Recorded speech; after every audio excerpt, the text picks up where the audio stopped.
Final do ano, o governo informou ritmo de queda na economia. É para se preocupar ou não? Realmente a economia está em queda? Teremos risco de recessão? Ou o governo vai conseguir salvar e melhorar a economia? Olá, eu sou o professor Silva Neto, aqui do canal Mais Um Falando, e vamos hoje ver as matérias e as análises que estão fazendo para a economia de 2025. Aqui na matéria da CNN, o Haddad já estava dizendo, essa matéria é de dezembro de 2024, governo está considerando desaceleração da economia em 2025. Ministro da Fazenda afirmou que alta de juros deve provocar um efeito rápido na economia. Olha, isso ele falou antes do Natal. E agora, já no final de janeiro, nós estamos sentindo realmente um baque na economia. Então, nesse ponto, o Haddad já tinha percebido que o que foi feito em 23 e o que foi feito em 24 se esgotou. Querer elevar o PIB, querer melhorar a economia através de gasto do governo, tem um limite. E até o Haddad percebeu que se chegou no limite. Importante na matéria é destacar o que o próprio Haddad falou. Está aqui, a nossa projeção de crescimento para o ano que vem é 2,5%. Está no orçamento 1% abaixo do que vamos fechar esse ano. A desaceleração já está mais ou menos contratada. O Haddad já percebeu que vai perder 1% do PIB esse ano. Isso é a perspectiva do Ministério da Fazenda. Não levou em conta, quando ele fez esse comentário, aquele aumento do final do ano no dólar, bem como a perspectiva do aumento de juros continuar. Ninguém estava tabelando juros no final do ano a 16%. E hoje já há tabelamento e indicação que os juros podem ser de 16% ou até mais, caso o governo não mude a rota da economia. A matéria da Revista Oeste corrobora com o que o Haddad falou e vai um pouco mais além. Ela é um pouco mais pessimista, onde diz, economia indica desaceleração e mercado vê risco de recessão técnica. Na Revista Oeste, quem fez a análise já foi um pouco mais pessimista. Ele aqui indica, economia indica desaceleração e mercado vê risco de recessão técnica. Série de indicadores fracos pode sinalizar que o ritmo de crescimento do país talvez tenha chegado ao limite. Como eu comentei da matéria anterior, todo mundo começou a perceber que o governo não tem mais condições de impulsionar a economia. O dinheiro vai acabando em caixa, a condição de se refinanciar através de empréstimo ou impressão de mais moeda causa inflação. Nós estamos vendo o ritmo da inflação aumentando, principalmente o preço dos alimentos, e já se tornou o quê? Um alerta também para o governo. A reportagem continua colocando lá série de indicadores fracos da economia divulgados recentemente, alguns abaixo da expectativa, revela sinais de desaceleração na atividade econômica, apontando para uma possível inflexão do ciclo de surpresas de crescimento no Brasil. Aqui, eu acho que está um pouquinho mais exagerado. Eu acredito sim que a economia vá perdendo força, como está perdendo. As vendas no final do ano já não foi aquilo que todo mundo esperava. A população está sem o dinheiro no bolso. Houve muito aumento de imposto e isso está dificultando a economia. Além do que, essa escalada de aumento de juros, ela faz uma contração na economia. O dinheiro fica muito mais caro. Você comprar parcelado fica muito mais caro. Então, às vezes, aquela prestação que cabia no seu bolso, agora ela passa a não caber mais. Então, o que você faz? Você não compra. Ora, isso é o salutar, por favor. Ninguém vai comprar aquilo que não pode pagar simplesmente pelo impulso de compra. E o brasileiro já está acostumado com o que aconteceu em governos anteriores, onde houve essa expansão e, de repente, com aumento de juros, muita gente foi parar onde? No SPC, no Serasa e por aí vai. É um tormento isso. Então, você que está aí me assistindo, lembre, só compre aquilo que você pode. E o governo, sabendo disso, já projetou o quê? Queda em vendas, queda no ritmo de crescimento. Só que os analistas começam a entender que esse ritmo que o governo está projetando ainda é um ritmo muito otimista. Na Infomoney, quem fez a análise foi um pouco mais profundo e acaba acreditando que realmente há sinais concretos de desaceleração econômica no Brasil Eu acho que isso ninguém duvida. Está todo mundo vendo que o comércio, a indústria e o serviço está começando a diminuir o fôlego. Claro, o cidadão sem o dinheiro no bolso, o consumidor final sem o dinheiro no bolso, começa realmente a restringir suas compras. E ele continua. Enquanto isso, nos Estados Unidos, apesar da inflação mais benigna, o mercado aguarda as primeiras medidas do governo Trump. Ou seja, nós não podemos fazer, obviamente, uma comparação do mercado brasileiro com o mercado americano. O mercado americano é muito maior, muito mais pujante, e mesmo lá teve um pouco de inflação durante um longo período, mas aqui a inflação chegou com muita força. Vide que até o governo já começou a ter medidas para tentar conter o preço dos alimentos. Todo mundo viu aí nas redes sociais e pela mídia o que o governo também está batendo cabeça. Uma hora fala uma coisa, outra hora desmente, outra hora fala outra coisa, outra hora desmente. No fundo, o governo também não sabe o que fazer. Quer dizer, no fundo eu acho que ele até sabe, porém ele não quer fazer. Porque a causa da inflação é o gasto exacerbado do governo. E, pelo visto, o governo, em momento nenhum, tem a intenção de diminuir o gasto. Então vai fazer o quê? Vai ficar fazendo fiscal do Sarney, como era antigamente? Vai tabelar preço, vai tentar cortar aqui, vai tentar dizer que a próxima safra vai ser melhor? Isso não adianta. Porque enquanto o governo estiver gastando, a inflação vai acabar comendo todo o poder de compra.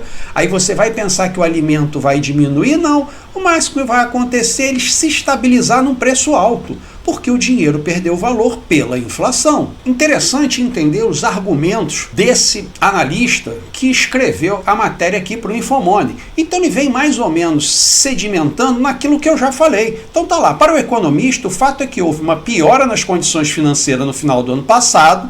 Óbvio, todo mundo percebeu isso. Isso afeta a decisão de consumo e investimento, a expectativa de arrefecimento da atividade econômica ao longo de 2025, mas no final de 2024 já se apresentou sinais. Sim, é o que a gente vem falando. Então, o entendimento dele é que, independente do governo achar que a economia vai cair apenas 1% no PIB, ele entende que essa queda vai ser mais aguda, porque já doeu no bolso do consumidor. O consumidor está segurando o investimento e está segurando as compras. Isso é um reflexo direto e é muito impactante na indústria, no comércio e no serviço. E vai refletir lá na geração de emprego, lá na geração do PIB. Fatalmente, pela análise dele, ele começa a indicar que podemos sim acabar lá no final do ano apresentando recessão. Importante destacar a fala dele aqui que ele diz: isso é importante porque mostra efeito da política monetária de juros mais restritivos, diminuindo o ritmo de crescimento da atividade e, consequentemente, reduzindo a pressão da inflação. Óbvio, se você compra menos, você tende o quê? A ter uma oferta maior, e aí os preços começam a se estabilizar e começa a diminuir o ritmo de aceleração da inflação. Mas tem outro fato importante aqui que ele destaca. Conforme o Rodolfo Morgado, se a atividade desacelerar mais intensamente, talvez se tenha uma expectativa de o Copom não precisar subir tanto a taxa de juros. Se realmente houver um baque muito grande na economia, pode ser que o Copom dê uma aliviada. Vamos lembrar que ele já deixou para as próximas 2 reuniões agendado um aumento na taxa de juros de 1 ponto percentual. Então a gente está lá em 12,75, vai para 13, depois vai para 14, ou seja, quase 15. E já tem gente projetando para o final do ano 16 e 17. E aqui realmente, se houver um impacto no consumo, se o consumidor estiver menos disposto a gastar, pode ser que isso dê um arrefecimento na hora do Copom analisar o aumento da taxa de juros. Outro fator que preocupa é: Brasil tem déficit de 56 bilhões nas contas externas, maior desde 2019. Em dezembro, as contas externas do Brasil registraram um déficit de 9 bilhões, segundo os dados do próprio Banco Central. Isso é um ponto que pode começar a afetar o dólar. Sim, se o Brasil continuar com esse déficit cada vez aumentando, isso pode fazer pressão para o aumento de dólar. E todo mundo sabe que se houver aumento de dólar, há aumento de preço e com isso há aumento da inflação. Então o governo não tem só o problema do corte de gastos, dele simplesmente pegar aquele arcabouço fiscal e fazer para inglês ver. O mercado já entendeu que aquela brincadeira do governo de simplesmente ficar pegando despesas e estirando do arcabouço fiscal, classificando-as como parafiscais, para dizer que cumpriu a meta do arcabouço fiscal, isso não adianta, porque o mercado sabe que o governo pagou. E se ele pagou fora do arcabouço para tentar encobrir, ele fez o quê? Ele fez inflação. Ele emitiu moeda, ele pegou mais empréstimo. E a gente viu que ao longo do ano, o que aconteceu, especialmente no final do ano, quando teve aquele pico de dólar, que o governo teve que aumentar a taxa de juros na hora que botou os títulos no mercado. E teve vez que o governo colocou e não conseguiu vender tudo. Ou seja, muita gente já não está mais acreditando que o governo consiga ser saudável na hora de pagar esses títulos. E aí cada vez você precifica uma taxa de juros maior. E é bom dizer, como destaca aqui na matéria, que as contas registraram déficit de 56 bilhões, que corresponde a 2,5% do PIB. É um resultado muito ruim. O Brasil não pode continuar tendo déficits tão alto, porque isso faz pressão no dólar. E fazendo pressão no dólar, a gente já sabe o resultado final lá na prateleira do supermercado. Independentemente desse resultado ser superior 128% acima de 2023, é importante dizer o seguinte, que o governo não pode continuar, através do Banco Central, vendendo dólares no mercado para tentar segurar o preço. Vamos lembrar, o Brasil já vendeu mais de 10% das suas reservas. Isso num período curto de tempo. Em 90 dias foram torrados 10% da nossa reserva. Se continuar assim, vamos chegar final do ano sem reserva nenhuma. Isso é muito preocupante, porque chega num nível que aí a moeda brasileira pode sofrer uma especulação, um ataque especulativo de investidores. Aí nós vamos entender e vamos voltar lá para 1980, na época da hiperinflação, aquela agonia que o preço aumentava 1, 2 vezes por dia. E como se tudo isso não bastasse, vamos ainda destacar essa matéria aqui. Ninguém fala do Brasil hoje, diz Vélix, do Nubank. Brasil está fora do radar dos investidores que participaram do Fórum Econômico Mundial. Em Davos, neste ano, a afirmação é do cofundador do presidente do Nubank. O que ele diz? Ninguém fala do Brasil hoje, ninguém fala do Brasil hoje, a gente não está no radar de ninguém. Isso é preocupante. Porque o que acontece? Se o Brasil não está no radar do investidor para colocar dinheiro no Brasil, para abrir novos mercados, para abrir novos investimentos, para gerar novos empregos, a tendência da economia é piorar. Ora, uma economia sem investimento, ela não cresce.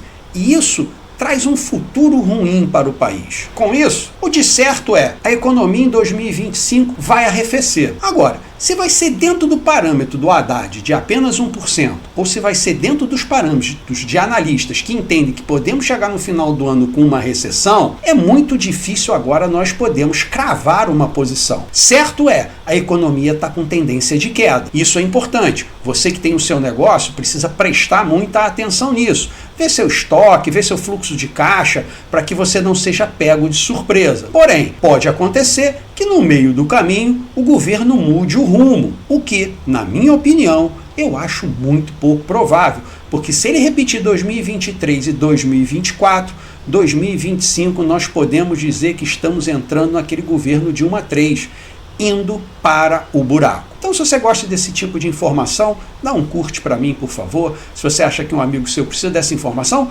compartilha com ele, que eu vou ficar muito grato. Se você quer fazer um comentário, uma crítica ou mesmo uma sugestão, coloca aí embaixo que eu vou ter um imenso prazer de lhe responder. E, querendo, se inscreve no canal, que eu ficaria muito grato. Fique com Deus e nos vemos no próximo vídeo.